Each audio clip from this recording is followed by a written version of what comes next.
the best thing you can do is just fail. It's to really just fall flat on your face. So if anything, if you get rejected, if you don't even get an honorable mention or any of that crap, that's more juice for your art. That's more inspiration. You could be the master of your fate, you could be the captain of your soul, but you have to realize that life is coming from you and not at you. And that takes time. I think when you're growing up, you always feel out of your body. You're looking in the mirror to confirm your identity or to shred your identity or to hate yourself. And I think that's probably the most challenging period in life when you're truly a fish out of water. But the brilliance in that too is then you can kind of search for your identity, search for what makes you feel grounded, find the good people in your life, those non-toxic ass people. You know, the world is your oyster and everything's a learning experience. I think I was talking about that with a good actor friend the other day, how like even to audition is an opportunity to get in front of people and practice your craft, or at the very least, even if you're in a bad headspace or something, an opportunity to learn how to act in a bad headspace or to be in pressure cooker environments. So that experience is the greatest teacher, I guess. It's a lesson that I feel like I learned early on, but it's one that I try to keep as personal as possible. I don't think it's exclusive to entertainment and to filmmaking. I think it's in any collaborative process that it's often not personal.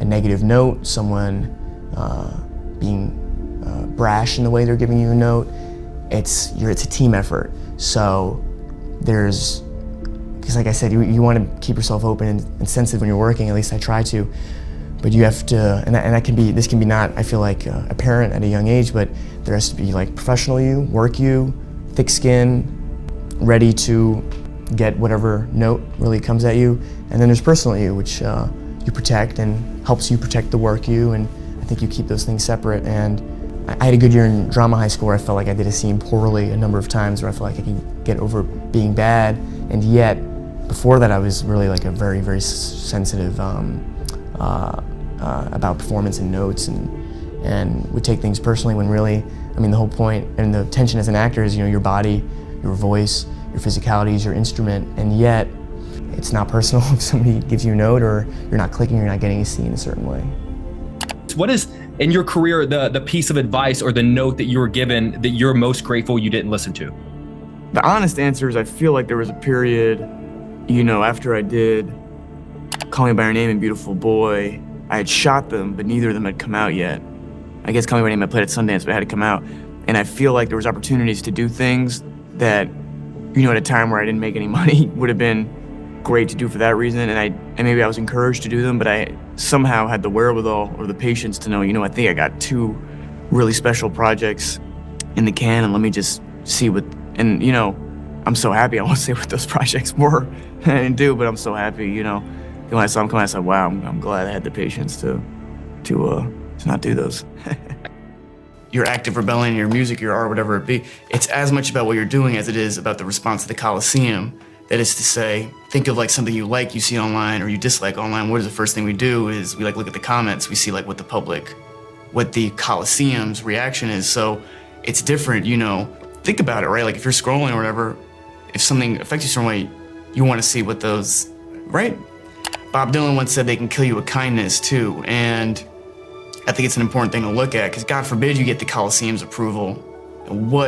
What incentive is there to change, you know? But then, did you get into a really wacky line of life and work to treat it like a routine, you know? Because then you've chosen the weirdest day job ever, no matter how much you get paid or what acclaim comes. Especially in this day and age, I could tell you what not to do, just in my totally out of touch point of view, but it would be to say, like, find your superpower and stick with it. No one's gonna incentivize you in life to figure out what your superpower is. And that doesn't mean that anybody's a villain. It just means they couldn't know how to unlock what your inner superpower is. All of a sudden I sound like a self-help person, but you know, I feel like, but I was steadfast in that. You know, I've been thinking about going back to LaGuardia, and people go to conservatory. It's not to throw shade at any great conservatory teachers, but the idea of spending thousands of dollars on an acting school when a lot of my favorite actors, you know, didn't. I don't know, I feel like you just have to find it for yourself and find the opportunity to do reps, to do laps, you know, to get the workout in, and that's theater. Once you do something great on stage, then you could pull it back, and not to be shady in any way. But if you go see shows on Broadway or whatever, you can see the people that can hang on screen and they can't hang on stage. Everybody talks to me like I'm the one, I should change. Why should I change? I'm never even gonna find out who I am. You want me to change? That's crazy. You tell me I'm bad before I even get to be anything. What the hell is that? Original sin or something? I read Plato or I'm on a park bench in the Bronx. Let me tell you something. Plato, he wasn't afraid. Diogenes, he wasn't afraid. Socrates, he wasn't afraid of anything. They were men. Why are you the headmaster and I'm the student? Do you understand? I have to earn your respect, but you don't have to earn mine. What is that? It's you that wants the A before you even start. But when I say I want the same thing, I'm nuts, right? I'm not gonna cry. I'm gonna find my place in this world. Count on it. This school's been a miracle for me, but not because of you. Because somebody, Mr. Hoffman, finally saw me. And I realized at some point my strength is my vulnerability.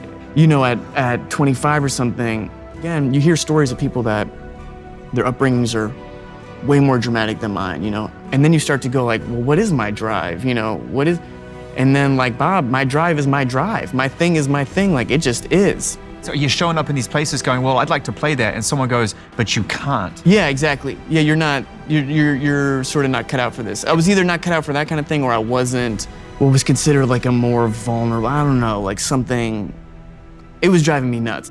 Call Me By Your Name, Lady Bird, Hostiles, and Beautiful Boy I shot in a 9-month stretch or something. Wow. And that's before I did any sort of like press or anything related to it. So the window was pure. The way Bob made Those Bob Dylan albums. LP or Freewheelin', Yeah. that's how I look at it. Where his success was kind of going like that. Now the turning point for Bob, for me, the way I interpret his career, or a symbol of the turning point, is this thing, a civil rights award called the Tom Paine Award he got next to James Baldwin.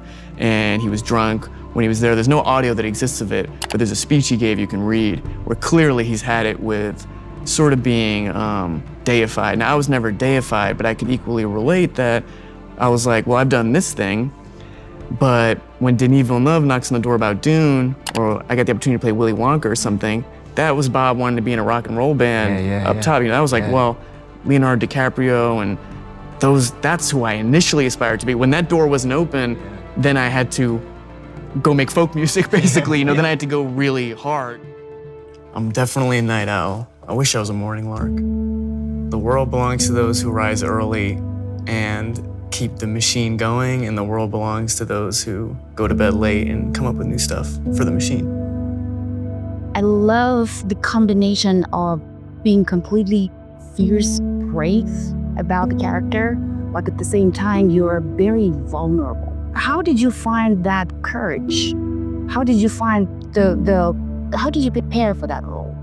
I don't know, maybe it's like too simple or something to point to the drama school I went to, but that's just like how my whole class was taught, is just to, I think if you value like the idea of being employed and that's like an honor, to be able to like sustain yourself as an artist, period, not just actors, like I think inherently like you gotta really give it your all. Like I said, I think it's a responsibility, especially we in this movie we're playing real people, so I mean this was a very intimate experience that they went through, so it felt important like I said, give it everything. What is your dream project? What, like something that at this point in your life you're dreaming of playing, maybe some favorite book or? Truthfully, it's how I felt about it, like even my senior year in high school, which was when I was like starting to work professionally as well, was anything good, and that could be musical theater, that could be film, that could be TV, that could be theater, period. And to not set oneself up for failure by wanting to do things that or follow a specific path, but rather like to work with writers, directors, production designers, other actors that are inspiring in some way, or whose work I've seen before that I've liked.